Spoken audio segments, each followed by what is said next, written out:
Bismillahirrahmanirrahim. Assalamualaikum warahmatullahi wabarakatuh. For the first time, let me introduce myself. My name is Dama Anggara. I'm from Polytechnic State of Sriwijaya. My major is Electronic Engineering, and right now I'm 4th semester. And here I want a presentation about the Cardiopulmonary Resuscitation or CPR. Okay, next. There are several points I want to explain to you. For the first, introduction to CPR. Second, how to perform CPR. Third, when to perform CPR. Fourth, CPR for children and infants. Fifth, CPR training and certification. And the last, conclusion. Okay, next slide. Okay, for the first, introduction to CPR. Cardiopulmonary resuscitation, CPR, is a life-saving technique that involves chest compression and rescue breaths to revive someone who has stopped breathing or whose heart has stopped beating.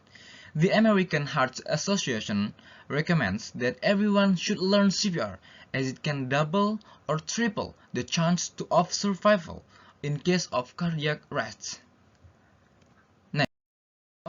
Next, how to perform CPR. To perform CPR, first check if the person is responsive and breathing. If not, call for emergency service and start chest compression by placing the heel of your hands on the center of the person's chest and pressing down firmly at a rate of 100 until 120 compression per minute. After 30 compression, tilt the person's head back and give 2 rescue breaths by pinching their nose and blowing into their mouth. Repeat the cycle of compression and breathes until half arrives or the person starts breathing on their own. Okay, next, when to perform CPR.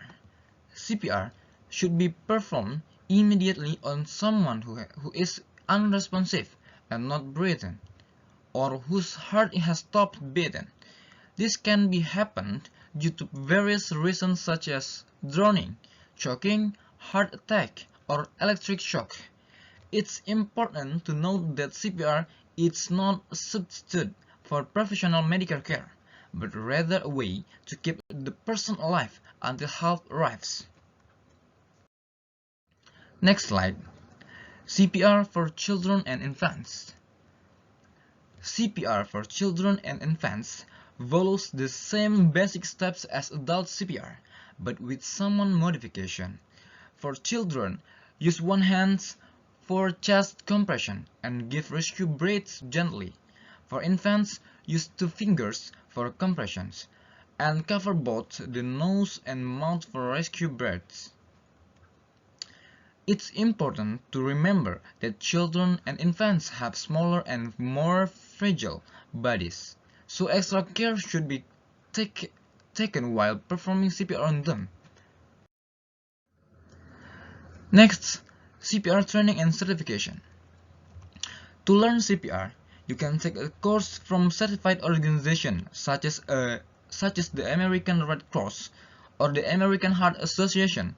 These courses teach you the proper techniques and procedures for performing CPR on adults, children, and infants. After completing the course, you can get certified in a CPR, which can be useful for certain professions such as healthcare workers, lifeguards, and teachers. So, the conclusion for this presentation is CPR is a crucial skill that can save lives in emergency situations.